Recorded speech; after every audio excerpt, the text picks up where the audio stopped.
Đã cơ nào?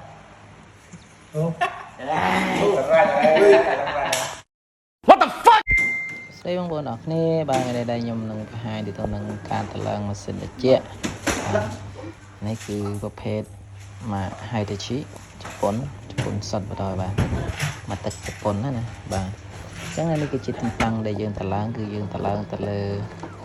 ផ្ទះដីទេហើយខ្ញុំក៏បានណែនាំម្ចាស់ផ្ទះដាក់ប្រកបដីនៅខាងក្នុងដែរដើម្បីយើងតឡើងជើងទម្រោអញ្ចឹងអានេះរីកស្រោបឡើយអាកប់គុំមួយជាងតែជាងគុំអូតូនេះគឺខាងអូនៅក្នុងឈុតនេះវាមានកបាត់កាត់មួយឈុតគុំអូតូអានេះល្អប្រើវាមានតលាក់ចឹងយើងទិញអានេះប្រើទៅវាល្អវាស្រួលអាគុំអូតូមួយទៀតហ្នឹងគឺវាពិបាកប្រើអានេះគ្នាបនេះមានពីដើមឲ្យយើងប្រើគ្នាបប្រាប់យើងបរិចរອບអត់ទៅព្រឹកខាត់ខ្លួនបាទឥឡូវយើងធ្វើការតម្រឹមតយោសិនមកវាតយោហើយយើងនឹងធ្វើការកាត់ពង្រីកបាទអញ្ចឹងយើងដោយយើងប្រើគុំអូតូយើងហ្នឹងឯងថ្មីស្រឡាំងទៅតែ unboxing មិញហ្នឹងឯងបាទអញ្ចឹងយើងចាំទស្សនាទាំងអស់គ្នាទៅតើការបរិចយ៉ាងម៉េចដែរបាទចេះយើងជាដំបូងយើងដាក់តយោឲ្យស្មើយ៉ាងមកបាទហើយយើងសេរីអង្គមយើងចូលតាមកលៈវាមកបាទហើយច្បាច់តិចទៅដើម្បីវាគៀបតយោបាទអញ្ចឹងយើងធ្វើការពង្រីកមកបាទរឹតវាតឹងហើយចាំយើងបរិចបាទអញ្ចឹងយើងបរិចទៅអត់ទៅណាវាលូតដាក់ផ្លឹកនេះជើងជឿបាទ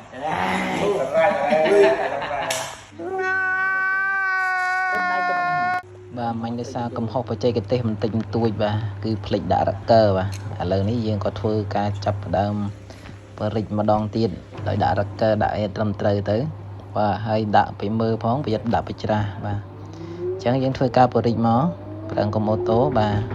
អញ្ចឹងយើងបរិចមកហើយយើងត្រួតពិនិត្យមើលតើចានវាស្អាតអត់បាទស្អាតហើយយើងធ្វើការភ្ជាប់មកភ្ជាប់រ៉ាកើជាមួយនឹងម៉ាស៊ីនរ៉ាកើញីរ៉ាកើឈ្មោលបាទយើងថាភ្ជាប់ទាំងពីរមកបាទបន្តទៀតយើងរត់ទៅយកមកក្រោយឲ្យហើយមកហើយយើងធ្វើការភ្ជាប់ជាមួយនឹងម៉ាស៊ីនមកបាទតែបន្ទាប់ពីយើងវាក់ឈឹងរួចយើងមានការយើងក្រោមសូនរួចយើងធ្វើការបលេងហ្គាសអញ្ចឹងក្នុងម៉ាស៊ីនយើងបានស្មើទៅប៉ុណ្ណាអត់ទៅបានបលេងហ្គាសទេអញ្ចឹងយើងនឹងបលេងហ្គាសគឺដំបូងយើងបលេងអាតូចមុននេះទៅយកខាងតូចយកតូចទៅក៏យើងហៅទៅយកខាងបាញ់យើងយកខាងសម្ពាធខ្ពស់អញ្ចឹងបើសិនជាយើង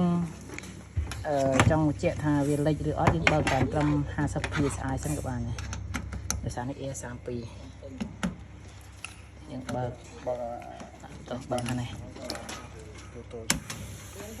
អញ្ចឹងយើងបើក connection មកយើងមើលនាឡិកាផ្ទៀងខ្ទឹមក៏បានដែរគេលោវាលេចធ្លាទៅណាយើងអាចគេឆ្នៃបានដោយសារទៅយកយើងផ្សាយយើងវាក់ខ្ជុំយើងអាចអត់ទៅដឹងច្បាស់យើងបុកវាមកយើងដឹងហើយអញ្ចឹងយើងមើលមកផ្លេតទៅវាស្រកវិញអត់បើអត់ស្រកទេចាំយើងបើកបញ្ចេញទាំងអស់មក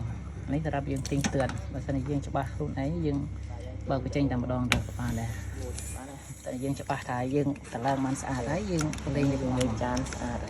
ហើយរុញដល់ហ្នឹងដល់ទៅមកខ្ញុំទៅយកបាញ់បាទតមកទៀតចាំយើងបើកអាធំបើកធំទៀតបាទខ្ញុំធ្វើបើកតាមក្រោយនេះបើកយកធំខាងយកអាតូចដាក់ខាងតូចធំយករឹតអានេះកន្លងយកខាងយកធំដូច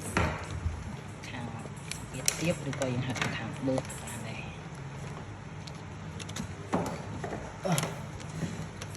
ទៀតទេបើវាចាំដល់ទៅទៀតបាច់ភឹងកប់នេះរ៉ាភីមួយដាក់តែរ៉ាភីហៅថារកវ៉ានបងនេះណាយើងបើកចោលតទៀតយើងទៅតេស្តម៉ាស៊ីនមកហើយត្រួតពិនិត្យម៉ាស៊ីនវិញណាបាទនេះតេឡេរបស់ម៉ាស៊ីន Hitachi ហ្នឹងគឺអក្សរជប៉ុនសុទ្ធបាទដោយសារម៉ាស៊ីននេះគឺមកទឹកជប៉ុនបាទទិញមកពីជប៉ុនសុទ្ធអញ្ចឹងទៅរៀងពិបាកដែរយើងដាក់យើងនឹងគៀបនាឡិកាដើម្បីផ្ទៀងមើលយើងមើលអានេះឬមើលអាក្រប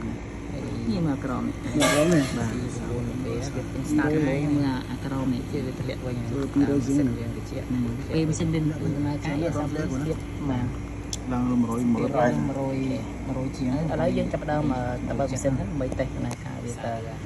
ទៀតមិនមកពណ៌ដល់ វាសិនទៀតហ្នឹង ឡើង យើងបិទគ្រប់បានវិញមកកម្ដៅដែលវាពីចេញមកក៏វាក្ដៅហើយយើងមកបានយកដាក់បាញ់បានភាពមកណាចឹងខ្ញុំបោះបញ្ជាក់មើលបាទ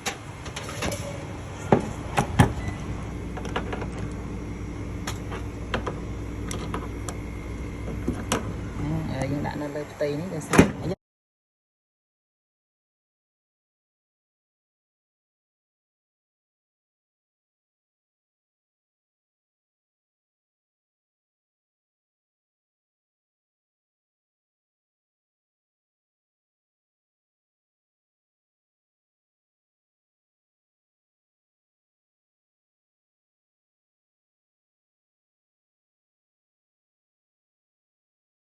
មួយទៀតវាដោះវ៉ាន់សុវត្ថិភាពនេះចឹងវ៉ាន់សុវត្ថិភាពយើងដាក់ដើម្បីងាយស្រួលដោះពេលយើងដោះធម្មតាមកវាអាចច្រាចេញវាមកចឹងប្រើវ៉ាន់សុវត្ថិភាពដើម្បីវាសុវត្ថិភាពនៅពេលដោះចឹងដំបូងយើងមូលលាននេះចេញមកបាទមូលលានចេញអស់ចេញក្រៅអស់មកបន្ទាប់ទៀតយើងទៅលេងហ្គាសនៅក្នុងវីដេអូនេះចេញ